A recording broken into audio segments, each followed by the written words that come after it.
Now to that conflicting ruling from two federal judges over the most commonly used abortion pill. Yeah, one of those rulings could suspend approval for the drug. Political reporter Jack Fink is here now, and he says people on both sides of the debate are now waiting to see, Jack, if the U.S. Supreme Court actually intervenes in this. Well, Ken and Nicole, the Biden administration has sharply criticized the ruling by the federal judge in Amarillo, Texas, and has asked the Fifth Circuit Court of Appeals to block it by Thursday. If not, the Justice Department will ask the Supreme Court to do so. People on both sides of this issue say the other is placing politics over science. It is very, very upsetting.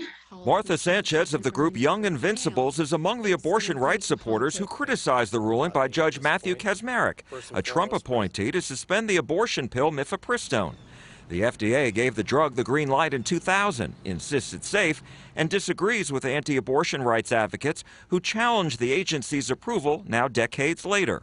It's really alarming just how far they've gone to undermine a federal agency that has the experts and the capable bodies to decide what is safe and what is not. Obviously, we're pretty excited about what Judge Kacsmaryk has done.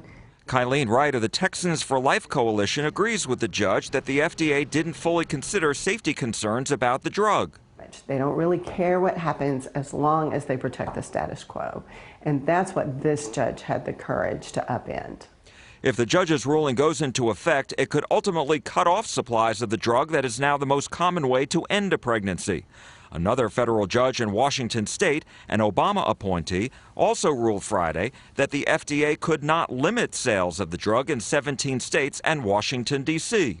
Well, it's highly unusual that you'd have two conflicting opinions on an issue like this in such short order. SMU constitutional law professor Dale Carpenter says this case isn't about constitutional rights, but about the regulation of a federal agency and the FDA's decision to approve the drug 23 years ago. That could raise a question of whether the judges are now intruding themselves into policymaking and the role of the executive branch. That would be a violation of the separation of powers. And he says he believes there's a lot of uncertainty in the law in the months after the U.S. Supreme Court overturned Roe v. Wade and sent it back to the states. Both sides of this debate vow to continue their efforts fighting for and against abortion rights. Nicole and Ken? I'm sure this is going to be a big topic that we'll hear a lot about.